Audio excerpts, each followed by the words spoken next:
Сегодня, 15 студеня, мы отзначаем традиционно угодки нашего лицея. Мы узгадываем то, что приходит нам на память, и покольки вот мы недавно так осенсовали, что это ж по некому летоисчислению это уже 25 год, нам то на память приходит надто много. І, напевно, вечерини ніякої не хопить, как усё вартое узгадать. Ну, але поспробуем это зробить таким пунктиром. Сегодня собрались наши выкладчики, сегодня собрались наши выпускники. До речі, коли мы починали наш лицей, мы были молодейшие за наших выпускников. 25 год это сапраўды серьезный термин, это целая эпоха. Ну вот что я хотел бы сказать. Ну, по-перше, я хотел бы сказать, что это лицей, он здарился так с одного боку выпадково. Мы планировали просто недельную школу, и было все это выкликано тем, что не было у нас школ с белорусской мовой навучання ў Мінску. Шмат кто решил, что это ненормально. И вот гэтыя люди не делились думками, и таким чином мы вырашили сделать вот такой недельный лицей. Ну и потом, когда пошли занятки, когда сделали эти программы отрымались вельми цікавыми. Люди, батьки, там, вучні пошли нас штурхать для того, чтобы мы сделали этот стационарный лицей. Треба сказать, что на початку у нас были такие романтичные некие планы, жадания сделать все. Спочатку у нас атрымаўся центр, и этот центр атрымаўся дзякуючы такой особе, как Александр Козулин, перадусім. Это его была инициатива. И он запросил меня, директора вот этого недельного лицея громадского, у Министерства эдукации, и сделал такую пропанову абсолютно для меня нечаканную. Сделать центр. В этом центре у нас было выдавецтво, у нас была киностудия, у нас был экскурсийный отдел, який там экскурсии для наших вучняў и ввогуле для усёй краіны робил по таких цікавых местах. То есть у нас было нечто такое шматпрофильное, и лицей был такой одним из подразделений. И этот центр был республиканский, и он имел шмат филиалов по іншых краінах. И то, что этот лицей ператварыўся ў стационарный лицей, безумоўно, это было не столько наше жаданне, колькі жаданне бацькоў, жаданне вучняў. Ну и выкладчики пошли насустрач этому жаданню. Як я уже казал, что тады был такі вельми дзіўны час, это был час пераменаў. То, что сдавалось вечным, неизменным, вот это Советский Союз, это империя, это улада коммунистичной партии, но нам сдавалось, что будет это все вечно. Але вот, после того, как мы сделали этот лицей, неўзабаве, вы ведаете, в 91 году отбылись гэтыя перамены, и я памятаю, что якраз тады, треба было робить лицей, треба было там робить программы, треба было налаживать этот процесс стационарного навучання. Якраз летом, у ліпені, у жніўні 91 года, и я бегал с министерства на улицу Короля, там займался господарскими питаниями, то есть этот путь прошел так мимо меня, але пробегающий так с министерства на этой улицу Короля, я забегал на площадь Незалежности, и глядел, как там господар Голубев, господар Баршевский, господар Яшорка, господар Трусов промовляли на митингу за незалежность, за супраць путча, за перебудову, и бег далей. Вот такие были часы. То есть это были часы такого вот энтузиазму, романтизму, вот, таких маров, які здійснялися. То есть абсолютно фантастичный был час. И покаштовавши этой воли, покаштовавши это ветру, вот, отчувши это ветер, это переменов, вот, ну, не было ніякого жадання вертатися у тое, що почало вертатися в нашій країні. Менавіта тому ми сьогодні тут, менавіта тому ми сьогодні знову вернулися до статусу такого, в яким ми працюємо. Але тішить тое, що ми протягуємо робити нашу справу. Тішить тое, що ми не зникли. І тішить тое, що до нас щось приходить наши вуши. Так что я починаю наш вечер. Я думаю, что это будет, ну, спочатку вечер успоминов и зышенняў неких, а потом мы дадим слово галоўным, тем, дзеля каго гэты ліцэй існуе, и послухаем и поглядим на их. Ну и Александра Козулина тут яшчэ нема, бо я его запрашаў, и он сказал, что он прыйдзе. Я б хотел послухать ягоныя ўспаміны. І паколькі сапраўды ўспамінаў можа быць много, і, ведаеце, это все захапляе і зацягвае, я б хотел такое вот пытанне да ўсіх, з таким пытаннем звярнуцца. Вось якое імгненне, якая падзея ў ліцэі была найбольш важная вот, для кожнага, хто будзе выступаць, и с чим вот это связано, как это отбывалось. Вот для меня самый вот такой вот момент, самое важное переживание, это было 16 студеня 92 года. 15 студеня мы взяли штурмом этот будинок на Кирова 21, куда мы сегодня приходили, и куда мы приходим кожное 15 студеня после этого. Что было так само невероятно, это был будинок высшей партийной школы. Этот будинок нам спочатку пообещали, потом не дали, и с Совета министров пришел лист, что мы вам не дадим этот будинок. И мы вырашили его захопить, увайшли, захопили, зашинили на швабру двери, захопили его разом с вахтеркой, вот, якая была не супроть, в принципе, якая потом засталась у нас працавать и пропрацавала до самого конца. Вот. Пришел полковник, командир полка ОМОНа, вот, забрал меня в Совет министров, и покуль мы ехали в Совет министров, спадар Баршевский, спадар Трусов, спадар Голубев подошли до Кебиша, тогочасного старшиню Совета министров, и уламали его, и он поменял еще раз свое решение, и будинок переписали нам. И вот на наступный день, вот, мы собрались все там у 9-й аудитории, на Кирова 21, весь ліцей, вот так вот, як зараз, вот нас прикладно было столько. И я убачил в очи вот, наших ліцеїстів, наших викладчиків, які глядели, и в этих вачах было счастье. В этих вачах было счастье перемоги, радость перемоги. Вот. И это самое каштовное переживание, якое вот, может быть и на нашем вот, веку вот, у нас было. Тому вот я зичу усім таких, як мага больше переживанняў, здзяйсненняў. І вот з таким питанням звертаюся до усіх, хто буде зараз виступати, хто возьме слово, якая подія була зв'язана з ліцеєм самая важная и самая счастливая. И хотел бы дать слово спадару Баршевскому.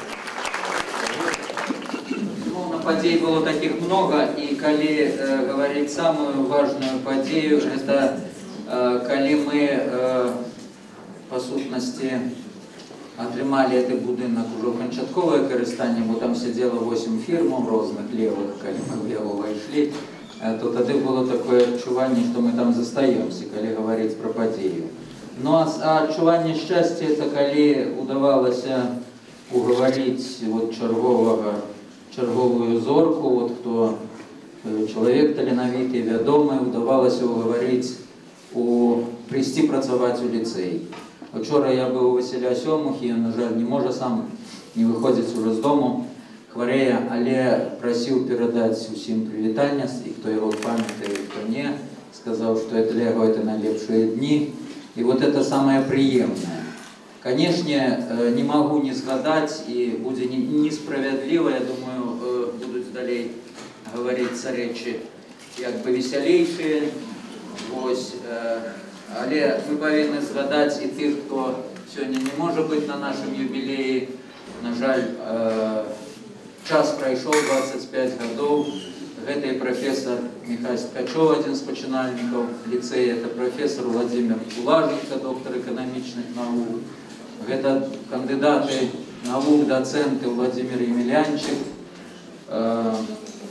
Павел Лойко, это Юрась Бушляков, это Вячеслав Колодинский, это Владимир Шатон,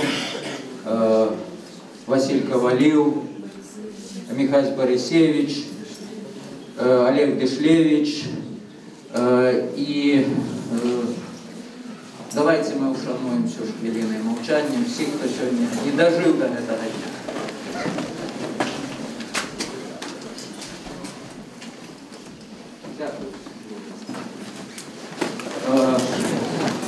Эпизод с закрытием лицея, эпизод далеко не такий простий, як його думають, як часом пишуть, інтерпретують у пресі.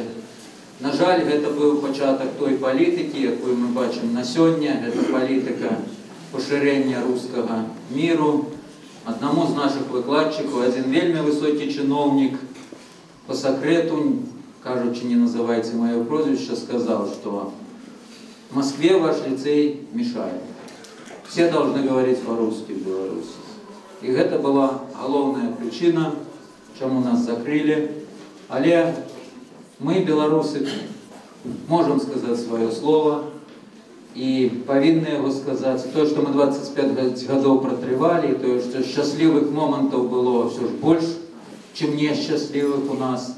Это залог того, что мы можем и далее робить.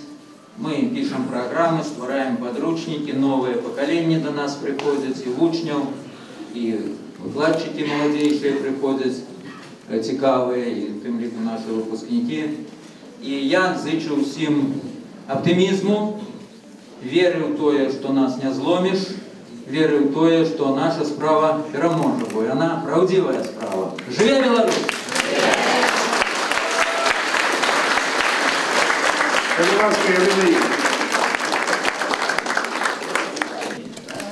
С успоминов, на жаль, я працюю не 25 год в этом лицее, крышку меньше, лишь достатково много.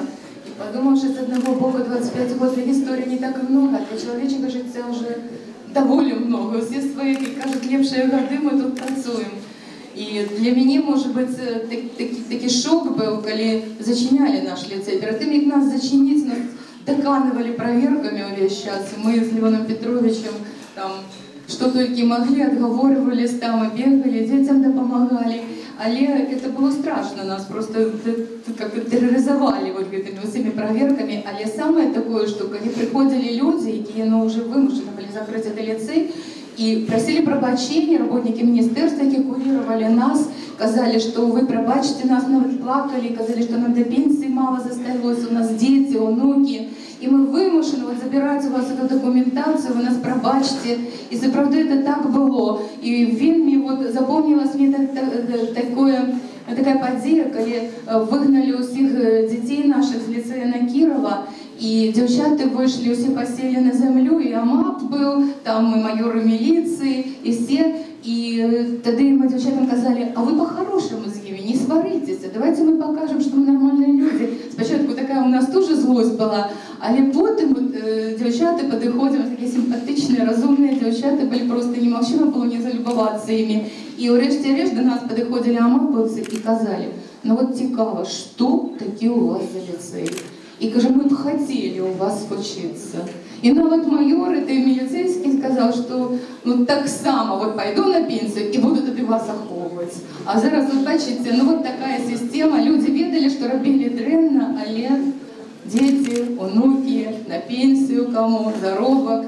На жаль. Вот. Але мы бачили, что и вельми много людей, когда мы стояли на площади в этих пикетах, кожный день, все лето, просто люди подъезжали на машинах, привозили сок, печиво, да помогали нам. Но для меня тогда это был шок, что может быть вот в Украине такое, вот за что? За что не зрозумело. Правильно, в высоких инстанциях сказали, вы будете нам рассказывать, что у вас там нема политики, что на литературе выкладывают литературу, а на истории историю. И я как завуч говорила, вот поверьте, что на литературу у нас выкладывают литературу. Мені дуже для цим зв'язане відомо викладання літератури і створення підручників по літературі. Як це починалося? Пам'ятаю 91 год.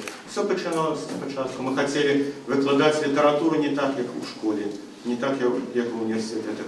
І з Леоном Петровичем склали программу новую по світу літератури за 3 дні. Це ошалеть можна було. Тепер так хутко не робиться.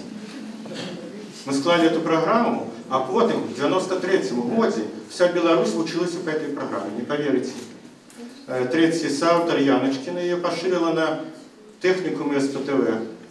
И вся Фабза читала и Праунула Кавку, и Вядулю, Оруэлла, и Крапиву. И так само шалеть можно было. Но это дожилось в вакханалии года 2. А потом возопили выкладчики техникуму СПТВ, сказали, что вы там в академии придумали. Сами занимайтесь озвучениями. Они читать не умеют, а вы их Кавку. А вы их Кавкой. Но ліцеїсти завсюди вміли читати, завсюди читали старанно. І тому для їх ми вже у 3, коли долучився гігант літературознавчої думки Михайло Стечина до нашого колективу, створили цей підручник, який називався «Література і світ».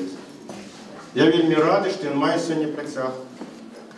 Слово «у часі», так називається новий підручник. Його люблять не тільки ліцеїсти, його люблять студенти. Яны ведаюць, што пра літаратуру можна добра пачытаць толькі ў кнізе. Некаторыя, правда, лезуць у Сеціва, але што з Сеціва яны атрымліваюць? Ну, одна студэнтка ў Сеціва залезла і кажа, «Маладняк» — это арганізацыя 2000-х гадоў, супрацоўнічае з «Дзеясловам», уваходзіць у склад рэдакцыі «Маладняка», склад «Маладняка» Янка Купала, яго электронны адрес такі, яго электронная пошта такая і такая. Я думаю, что в Сетеве сядет некий жартовливый профессор, який разыгрывает доверливых студентов. А наш подручник вельми серьезный. Его читают студенты и вельми рады новому выданию. И к этому поколению лицеистов я ожидаю больше читать и читать. Так, как читали моя учни в свой час. Дякую. А для лицея незалежность и солидарность. Толькі калі мы атрымалі незалежнасць, мы змаглі стварыць беларускі гуманітарны ліцэй. Беларускі. І покуль была такая упэўненасць у незалежнасці, ліцэй існаваў. Калі стала пагроза для незалежнасці, узнікла пагроза і для ліцэя. Але тыя, хто хочуць незалежнасці і не змагаюцца за яе, и лицей выжил. И выжил тому, что мы хотели иметь лицей, хотели незалежности. И выжили мы тому, что нам допомогла солидарность. И допомогла країна, якой допомогла солидарность быть сапраўды незалежной. Країна, якая так само змагалася за мову, якой не давали магчимость працаваць на своей мове и вучыцца на своей мове. Я маю на увазі Польшу. И Польша допомогла ліцею вельми много выжить у свои часы. Я памятаю, я упевнений, что все выкладчики памятують той Краков, перший раз, коли Варшава, потом был Краков, и тую девчинку з Новоградка, тростинку тую маленькую, со стягом, яка йшла напереді усього ліцея, і краковяки спинялися і питалися, хто гэта під таким пригожим стягом. А чому яны тут? Им тлумачили, что яны не могут в этом году у Беларуси учиться по-белоруску, и до нас подходили, нас подтримливали. Сапраўды была такая человечая и державная солидарность. Я вспоминаю этот год. Мы ехали с Варшавы, и мы заехали сами, как выказать свою солидарность украинскому народу, який змагається за незалежність. Ми заїхали у Львов. Я так само там бачу наших дітей, які йшли у День Незалежності України, коли увесь Львов був у вишиванках, як ми йшли по гэтаму Львову. Я так само мы з Егором купілі сабе вышыванкі. І я гэтую вышыванку украінскую, я яе разом з беларускай, яна для мяне такая ж, ну, близкая. І дзеці нашыя, і стужкі куплялі, і вочы ў іх разгараліся, і душы пашыраліся за Украіну, за Беларусь, за незалежнасць. І я ўпэўнены, што усе, хто звязаны з ліцэем, і тыя, хто нам дапамагаюць, і тыя, хто выкладаюць, і тыя, хто вучацца, і тыя дарагія бацькі, якія вырасцілі такіх дзяцей, што яны вучацца ў ліцэі, усе мы будзем за незалежнасць, і усе мы будзем салідарныя, калі гэта прыйдзецца. Мы будзем дапамагаць сабе, будзем дапамагаць Беларусі, будзем дапамагаць Украіне і будзем дапамагаць дэмакратыі скрозь, дзе толькі трэба, і дэмакратыі, і нацыянальна-дзяржаўнай справе, і незалежнасці. А зараз жыве Беларусь! Я вот бяру слова першае, таму што акурат мы самы першы курс стацыянарнага выпуск 92-го года. И я думаю, что и Вероника погодится со мной, и самое великое уражение – это то, как мы взяли будинок лицея «Штурм» у студии это уже был 92-й год. И это было такое дивное отчувание. Но мы ездили на Бельского, скажем так, такой район, такий Гопницкий район, звичайний, прошу пробачення за такую лексику, Гопницкой школе, где у нас было 2 лицейских класса. Тады яшчэ была не зменена школьная форма, в школах ходили, як і трэба, школьный дресс-код, а мы ходили, як хотели, вольно. Паколькі мы былі маленькія, ну, мы былі першым курсам, нам было по 13 гадоў, я так увогуле не зразумела, што адбылося. Я дзяўчына з вёскі. Я ездила ў ліцэй кожны дзень, там, 1,5 гадзіны туды і 1,5 гадзіны назад. И тут, ну, мало того, что я с вёски приехала в белорусскомовный лицей с такой программой, про которую Катя уже сказала, а я ледве-ледве читать умею, так мы еще взяли будинок. Ну, акрамя того, вельми ярко я памятаю и на все життя, мабуть, навчилася працаваць. И я зычу вельми лицеистам, которые зараз вучатся, гэта цаніць. Потому что, да, учились мы с ранку до ночи. Я хочу сказать, что самым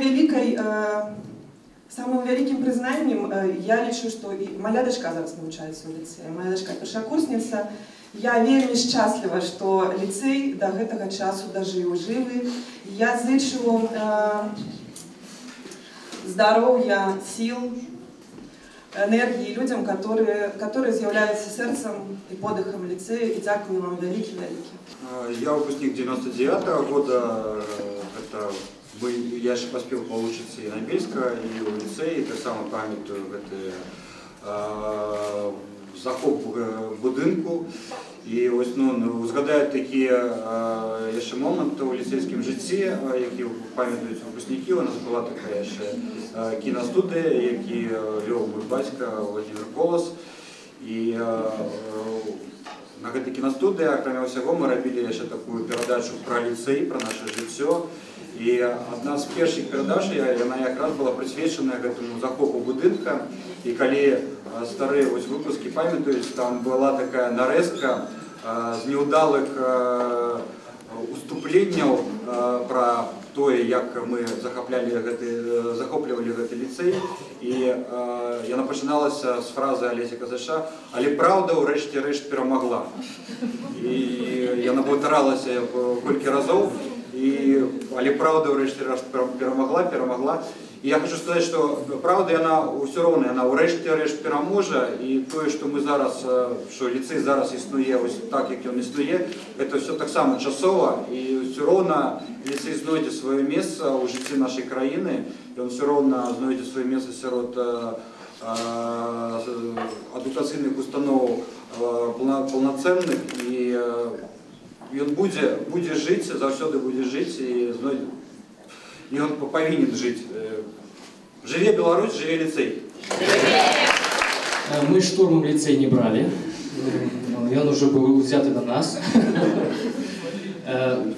Адказваючы на пытанне спадара дырэктара, хочется сказать, что самое цудоўнае – это сустрэча з асобамі ў ліцэі. Вось спадар Тычына, спадар Баршэўскі, якія Акцёры ўвогуле, я сам акцёр, не павінны быць надта разумнымі, таму я і вучыўся так, ну, як Абелтов. Але ўсё ж такі гэтыя людзі, яны дапамаглі мне, ну, асэнсаваць, зразумець і выявіць сваю асобу. Дык вось гэтая прамова моя, гэта пра асобу выкладчыка, асобу ліцэіста і асобу, якая толькі прыходзіць у ліцэй, якой вельмі важна зразумець, куды яна ідзе, навошта яна ідзе, і атрымаць, я не ведаю, нейкую падтрымку і нейкую цеплату ад людзей і далей па жыцці. Вось здароўя вам, і я вас вельмі люблю.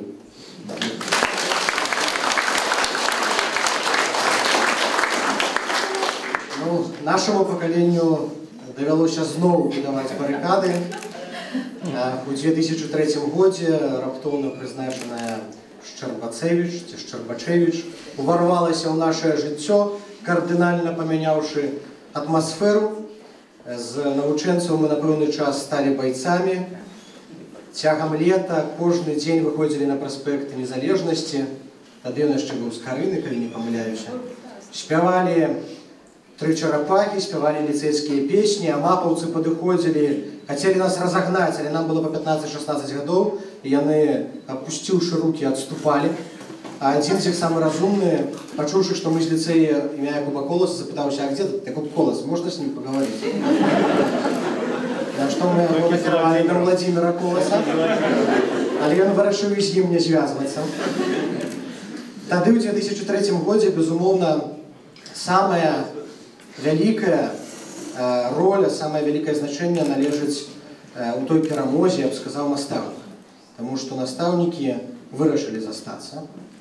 Гэтым самым яны натхнілі ліцэістаў, а за ліцэістамі натхнілі бацькоў. Многія ліцэісты дома начамі пераконвалі бацькоў, што хачу заставацца ў ліцэі, не хачу ліцэя БДУ і ніякай іншай школы. І таму мы выстаялі, і таму ліцэй дагэтуль існуе. І для мяне вось самыя прыемныя ўспаміны, безумоўна, гэта і ліцэйская творчасць, і фільмы, і дыскі, але гэта найперш ліцэйская абарона. Калі мы сели на прыступкі вось гэтага фае, прыбудова, якая цяпер ужо выглядае па-іншаму, будынку на Кірова 21, з плакатамі «Адчапіцеся, рукі прэч ад ліцэю, чаму не спыталіся ў навучэнцаў». І амапаўцы, якія тады атачылі ліцэй, проста не маглі нічога з намі зрабіць. І вельмі крыўдна, што пасля, праз некалькі гадоў, у настаўніцкай, дзе была настаўніцкая, мяне судзілі. В кабінеце не судзілі. Да кабінет літаратуры быў, так? Не, не па версіі, это ж настаўніцкая была. Ну добра, неважна, гэта ўжо тэхнічныя дэталі. Я думаю, што ў клетцы, дзе кабінет спадарні Ірыны Сідарэнкі быў, у інфарматыку перавялі ў адстойнік, а потым у настаўніцкай ўжо далі 15 сутак. Вось, самае важнае, каб надышоў той дзень, так, каб справядлівасць, каб праўда перамагла, як у тым фільме, так, і каб ліцэй вярнуўся не ў выглядзе адной установы на Кірова 21, а каб узнікла вялізная шырокая сетка такіх ліцэяў па ўсёй краіне, каб з намі заставаліся тыя самыя выкладнікі, каб падтрымлівалі выпускнікі, а ліцэісты чыталі Кафку і Камю, і каб усе мы былі разам. Дзякуй.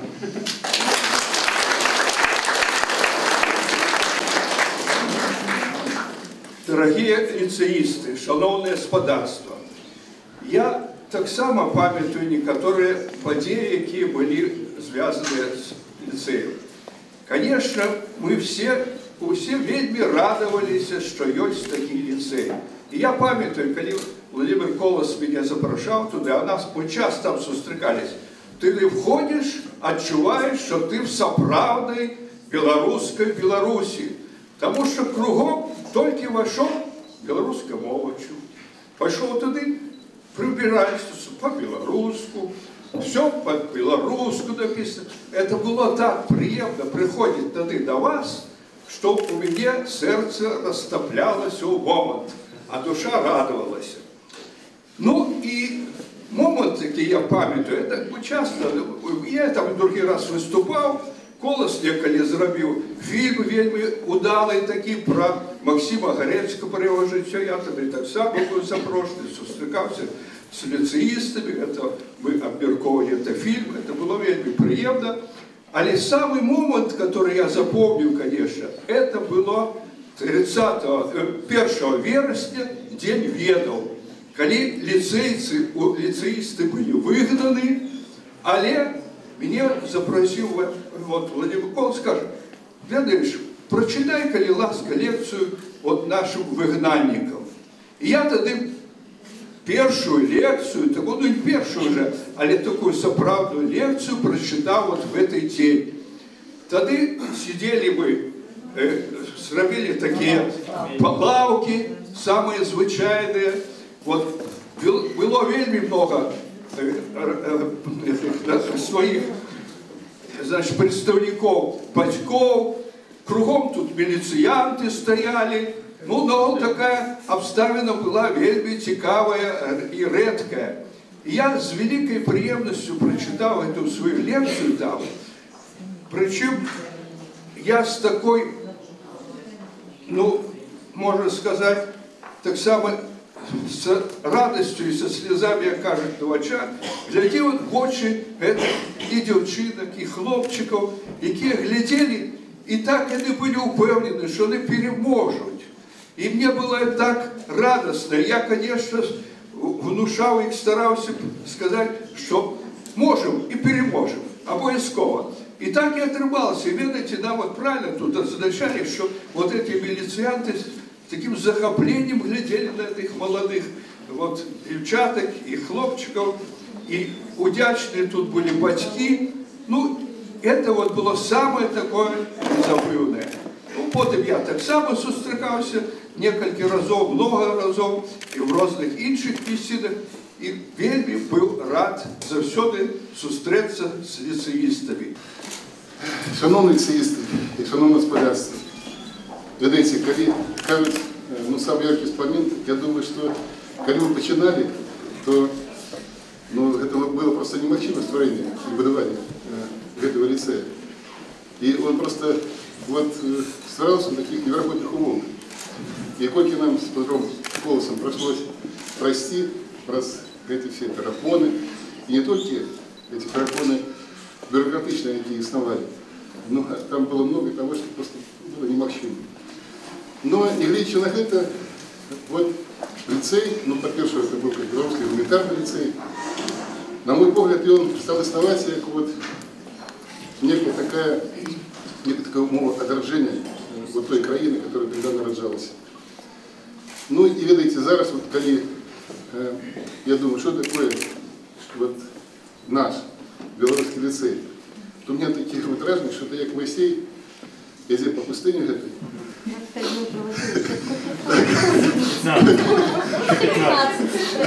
Вот уже по личным годов, то мы как-то вот так наближаемся. Да, до вот того часу, когда вот все-таки отбудется вот то, о чем мы все марим. Дай Боже, чтобы вот лицей засиял вот яркой зоркой и тем неугасимым огоньком, який зараз вот горит где-то, значит, не дает надежды. Тому просто со святом, с историей, ну и с тем, чтобы Моисей дошел. Коли я пачаў выкладаць у ліцэі, гэта таксама просто кардынальна змяніла маё жыццё. Потому што з паклікання я перш за ўсё музыка, но таксама сюда было пачынаць дзяліцца сваім досведам, штосьці данесці яшчэ да іншых людзей. І таму вось выкладанне дапамагае мне гэта выконваць. І я упэўнены, што мае дзеці таксама будуць вучыцца тут. І гэта гонар для мяне. Дзякую. І жадаю нашым вучням, на вас ляжыць просто касмічная велізарная адказнасць, таму што Беларусі будучыні гэта вы. Кожны з нас, ну, перш за ўсё вы, таму што маладыя, гэта як надзея, гэта, ведаеце, мы, настаўнікі, як можам, будзем вам дапамагаць, каб ісці па жыцці далей, там, сілы вам, я жадаю вам поспеху. І памятаць, што на вас вялікая адказнасць.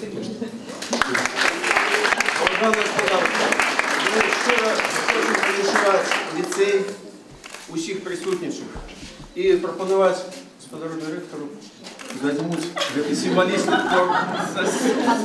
Тут 25 штук. Ви ведаєте,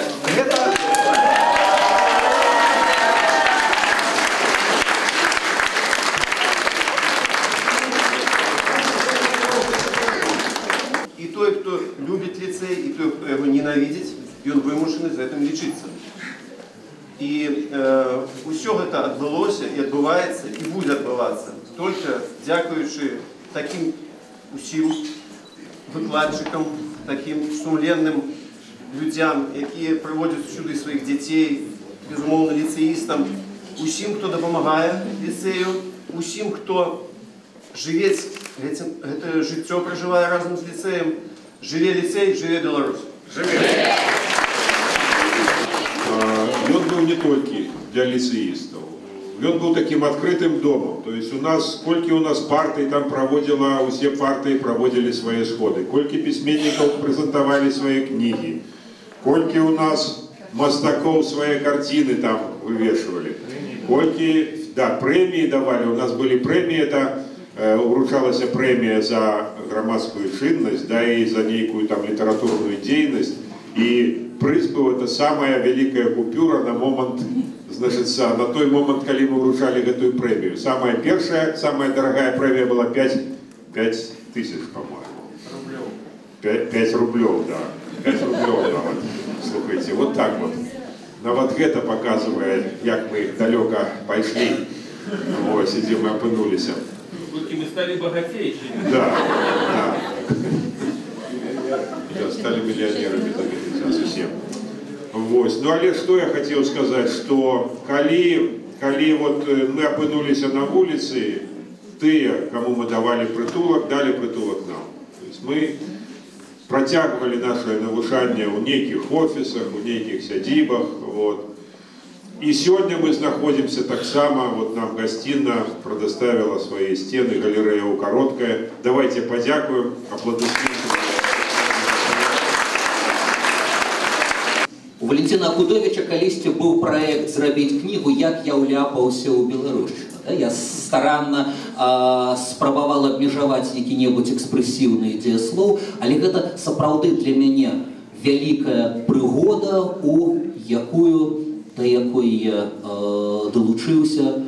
Ёсць жаданне дзякаваць сваім вучням, сваім калегам і, можа быць, нават найперш бацькам вучняў, бо ты ўваходзіш, я паспеў 1 год папрацаваць на Кірова, потым быў беспрацоўным выкладчыкам ліцэя, а потым уже на месцах падпольнай ліцэйскай працы. Уваходзіш у клас і разумееш, што ў паловы вучняў у 2/3 ведаеш імёны бацькоў, палову ведаеш, лічыш сваімі прыяцелямі, а чвэрць лічыш сваімі сябрамі, некаторых сваімі блізкімі сябрамі. Я паспеў папрацаваць месяц, а потым мы нешта святкавалі ў літаратурным коле з Ігорам Бабковым, бацькам Гані, Валентином Акудовичем, бацькам Веронікі, Сержем Мінскевичем, тагачасным мужам Інессы Кур'ян, маці Остапа. Ігор хітра глядзіць на мяне, а потым кажа, мы ў 4 сядзім. Шаноўныя калегі, нам здаецца, мы зараз у Андрэя на бацькоўскім сходзе. Раскажы, калі ласка, пра поспехі і паводзіны нашых дачок і сыноў. Это здорово. Это тое, што не рэгламентуецца навучальнай праграмай ці чымсьці яшчэ. Гэта салідарнасць, якую у цяжкія моманты, якую вельмі рэдка назіраеш, бачыш у Беларусі. Хочацца, каб ліцэй зрабіўся прыкладам для розных установаў, суполак, маладых і не вельмі маладых беларусаў, якія проста бралі прыклад з бацькоў, якія выстаілі, дзяцей, навучэнцаў, якія захацелі працягнуць, да, і рабілі тое, што яны рабілі, з маіх калегаў-настаўнікаў, якія рабілі і робяць тое не ў самых камфортных, не ў самых зручных умовах. Літаратура, мой предмет, пакутавала меней. Подозраю, што настаўнікам фізкультуры і хіміі з рознымі прыборамі неабходнымі было нашмат цяжэй. Пісаць заўсёды можна ў стол, чым мы і займаліся з маімі любымі навучэнцамі. Не пераймайся. Твоя электрычка і сёння прыйдзе. 20 хвілін паведы з дачнікамі і бомжамі, а потым за 3 пагоркі будзе сядзіба у прыгарадзе і падпольныя словы, якія ты любіш ушамі. Прывыкаеш да добрага і не губляеш звычак, хоць зададзена столькі, што прачытаць немагчыма. Святам 1 верасня будзе табе кастрычнік. Будзе расклад заняткаў пад расклад электрычак і падпольныя людзі, якіх ты любіш вачыма. А таму прачынаешся і разумееш, што ўсё не так уже херова. Дыхаць смачна і вольна. Не пераймайся, твоя электрычка прыйдзе і сёння. Большасць ведаў у гэтым жыцці ты атрымаеш падпольна. Музыка таксама чужая, словы чужыя, песня моя. Дзякуй ліцэістам, якія ўзялі яе ў альбом адпаведны, дапамаглі мне з гітарай, клавішнымі, ударнымі, гукарэжысёрам, які слухаў падчас працы і кажа: ой, спадар Андрей, добра спяваеце, добра музыкі іграюць, але што за... Я нецензурное слово заменяю цензурным. Что за дурень пераклаў гэту добрую песню зусім не так. Вось гэты «Что за дурень» зараз будзе. Дзякуй ліцэістам, якія прыдумалі назву да гэтай песні «Гатэль Беларусь». Где мой край, там, где песню Беловежа пяе, солнце в нашем ваконцы распускае косы свае. Ці чуваць? И он за пушчай, за лесом, за болотом с дрыхвой, паміж Польшчаю и Россией, Украиною и Литвой. Мой родный кут, як ты мне милый, песня соловья, подых ручая, рэха у гаях. Забыть тебе не маю силы, Беларусь моя, Беларусь моя, Беларусь моя. Кукавала зязюля, пах у лесе чабор, а вышла пінская шляхта на простор, на широкий простор. Кто смеется апошнім, пан сахі косы, собралась бедна пасота золотые откать поясы. Ти смачно, дядечка, признайся, чуть віры своє, чуть віры своє, чуть віры своє. Паскудство, браты, не пытайся, где басота пье, где басота пье, где басота пье. Толькі ў сэрцы пачую за краіну я жах, успомню вострую браму святую і ваякаў на грозных канях. Чорны замак альшанскі сустракае гасцей. Каб любіць Беларусь сваю, трэба дома бываць чысцей. Паэт сказаў: п'ем зайчыну, за пахучий без, за дрымучий лес, за усходний крест. О, Беларусь, моя шипшина, such a lovely place, such a lovely place, such a lovely place. Мой родный кут, як ты мне милый, песня соловья, подых ручая, рэха у гаях. Забыть тебе не маю силы, Беларусь моя, Беларусь моя, Беларусь моя.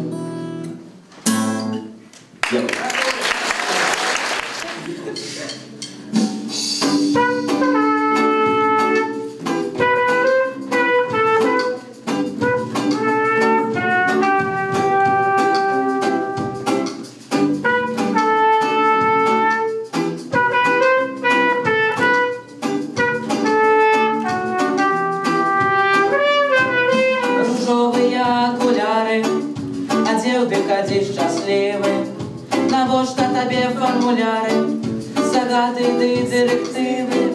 Давайся братком роя от социальной машины. Сокол летит понад горою, воля моя айжина. На поштавити я ніжі, калі за їх режуть. На поштавити я гімни, калі за їх гинуть. На поштавити я ніжі, калі за їх режуть. На поштавити я гімни, калі за їх гинуть.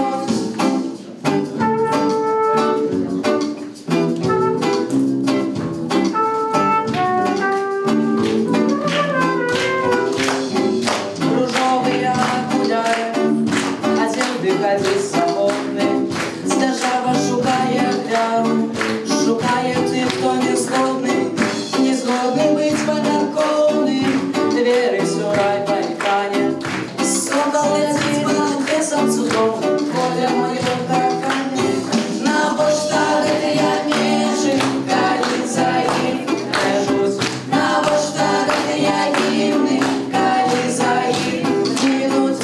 На поштавити я ніжі, калі за їх режуть. На поштавити я гімни, калі за їх гинуть.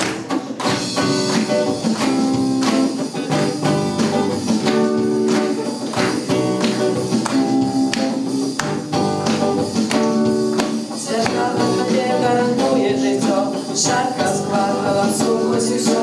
Тільки молися, що даром улады гляді платять свою нараду. Держава тобі гарантує рай, тільки в суперлото гуляй.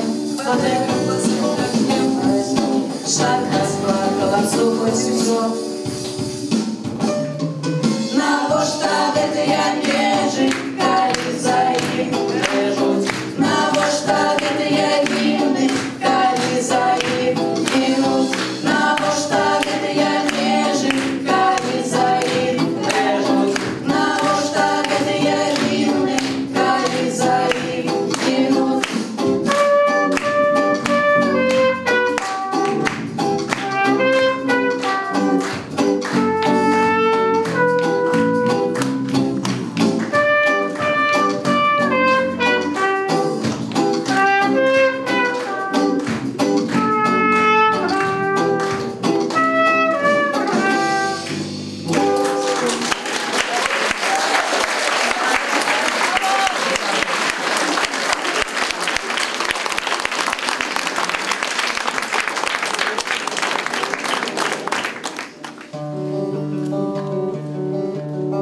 Ті, хто вірить, ті, хто йдуть, разом спрямують солі половину.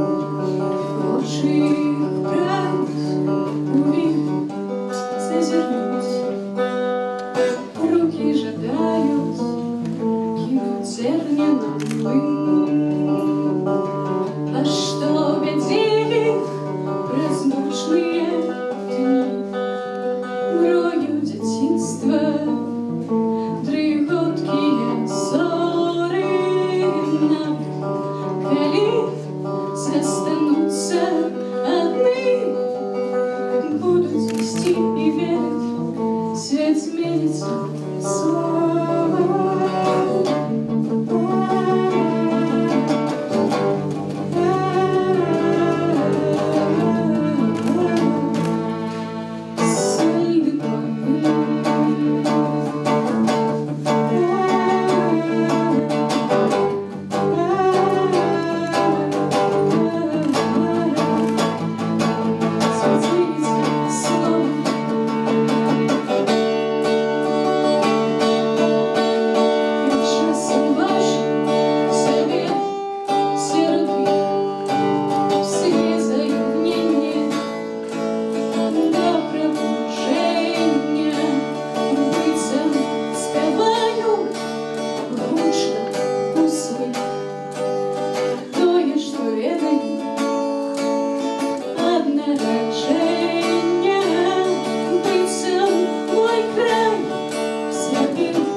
пакуль, а да сустрэчы.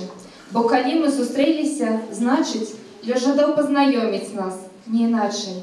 І такое наканаванне, што цяпер яно перайшло ў каханне, і чакаю я сустрэчы кожны вечар. Дарэчы, дзе я пабачыць цябе магу? Ты, быццам здань, то знікаеш то тут, ці ты сочыш за мной адусюль.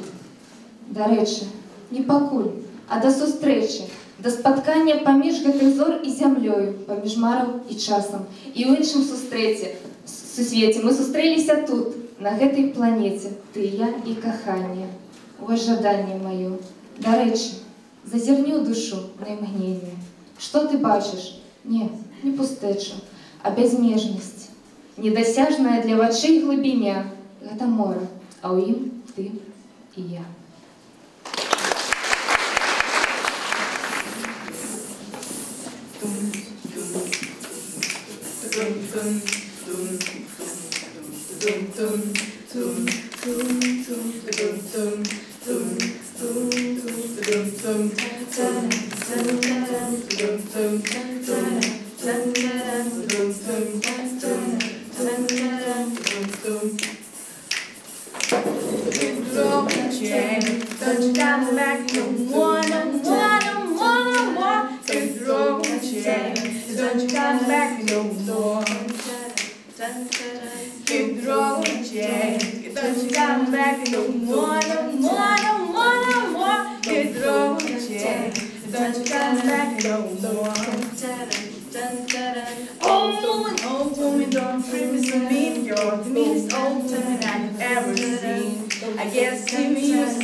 Чвэрцьстагоддзя — это вельмі паважны кавалак часу, і за гэты перыяд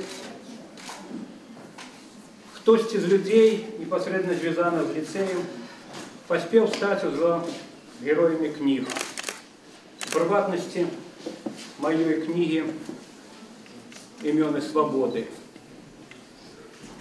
Я зараз прочитаю два коротких тексты про тих людей, яких вельмі добра памятаюць іх, ведаюць іх, дагэтуль любяць ліцеісты, іх бацькі. Владимир Емельянчык. Одна з яго кнігаў, прысвечаная Касцюску, называется словами нашего знакомитого суайчинника. Народился Литвином. Услед за проводыром повстанцев то же самое мог сказать про себе и Емельянчик.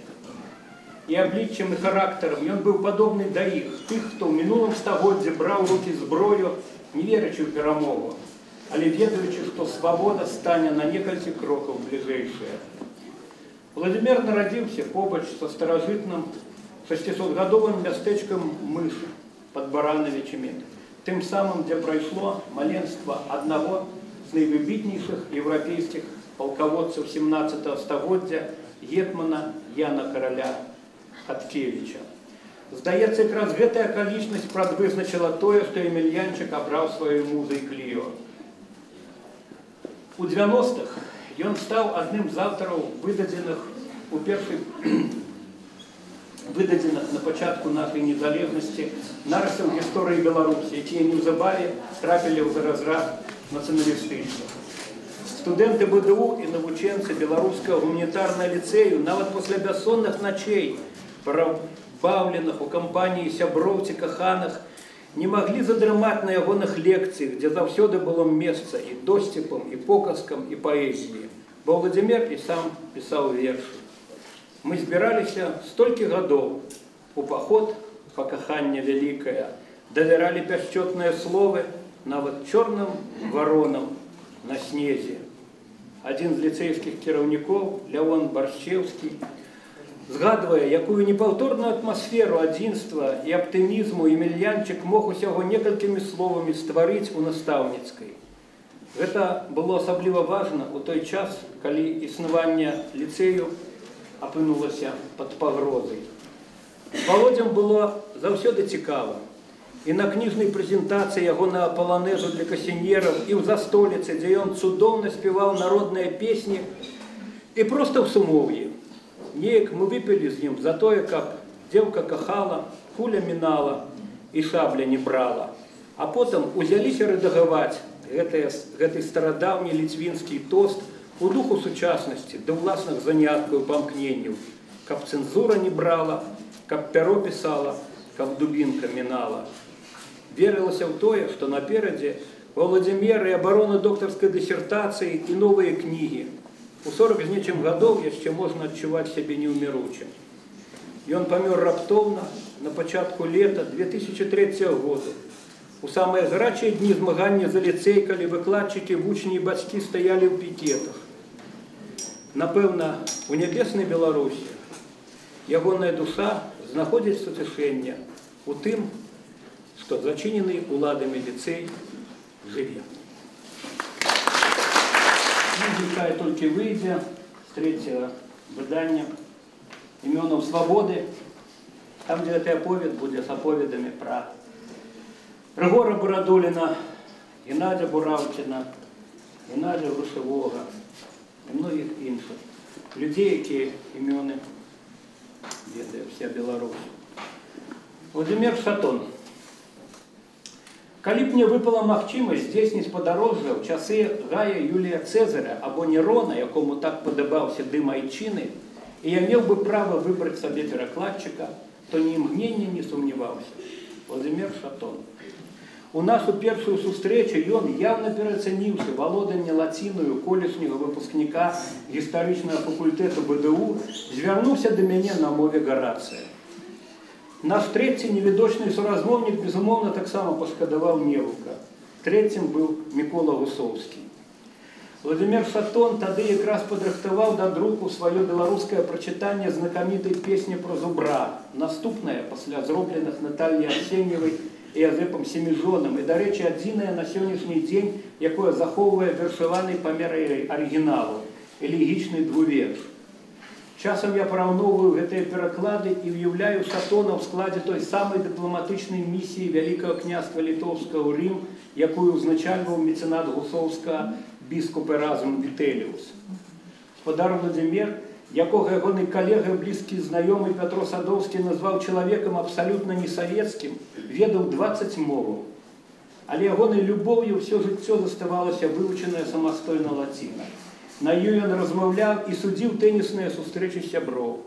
З яе пераклаў на беларускую пахвалу дурасці разма роттердамскага і трактата грамадзянскай або палітычнай свабодзе нашага Андрэя Воліна.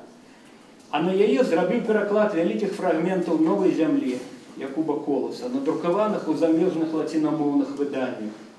Шатона бязмежна любілі ягоныя студэнты лінгвістычнага універсітэту і беларускага гуманітарнага ліцэю. Любілі не толькі за бліскучы талент лінгвіста і выкладчыка, за неверагодную эрудыцыю і нязводную іранічнасць, што хавалася ў прымружаных вачах, за тое, што быў вялікім жыццялюбам і не менш вялікім дзіваком. І на 9-м дзесятку гадоў ён нечым нагадваў бяскрыўднае, бескарыслівае дзіця, якое вадначас і здзіўленае гэтым светам і разумее яго лепей за дарослых.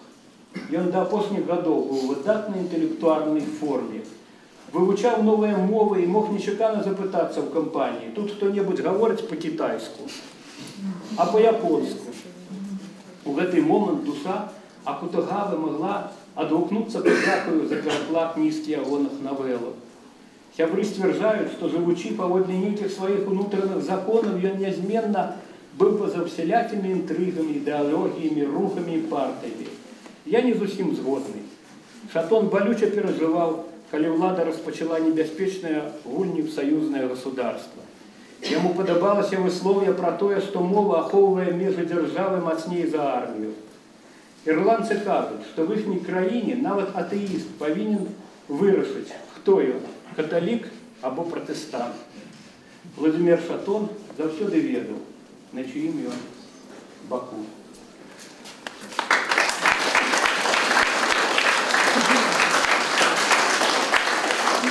Дякую. Ну вот такие выкладчики были у лицеистов, среди яких и был мой сын Богдан. Як ви, напевно, ведаєте, у книзі «Ім'я свободи» я пишу про тих, чий життєвий шлях вже набив свою завершеність. Тому я зичу усім викладчикам ліцею, усім батькам-ліцеїстам, всім сябрам ліцею, і, безумовно, найперш самим ліцеїстам довгих-довгих годов життя, каб убачить тую Беларусь, про якую ми маримо.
спаткала помний вечер, край батьковский, край мой белорусский.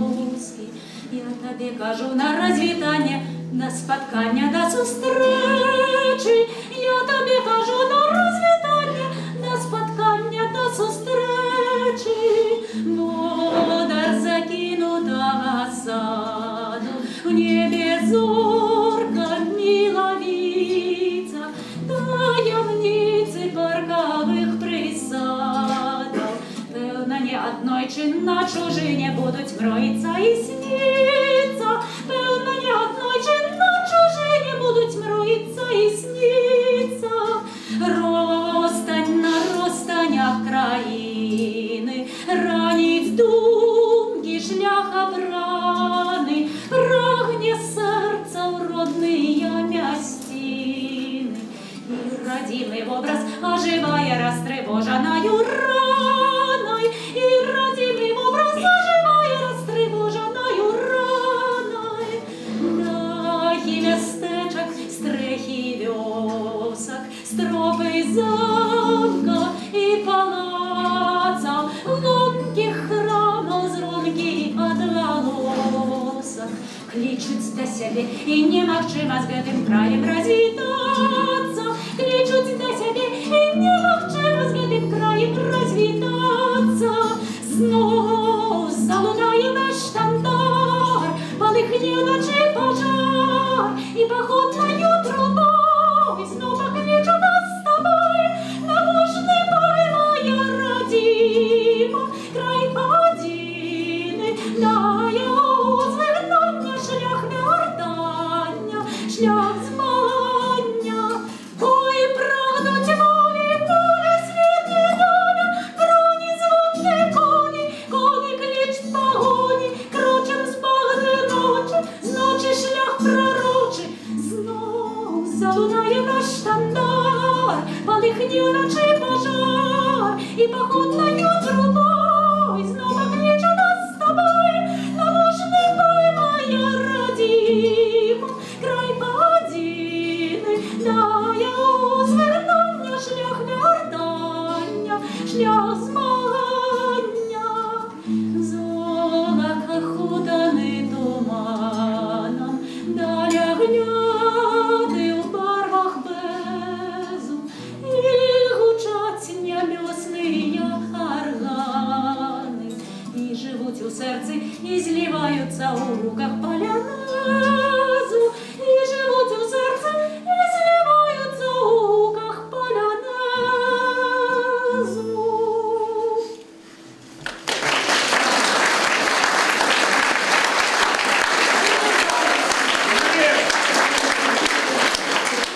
Ой, таташки, хорошо жить, ой, хорошо жить. Плоти под горою, сади над водою, ой, сади над водою. Пусти мой татко в сади погулять, ой, в сади погулять. А ті вишикла виноградочок, ой, виноградочок. Поясок татку на парадочок, ой, на парадочок. Порай мой татко, як знайомив жить, ой, як знайомив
Чим? А з іншим?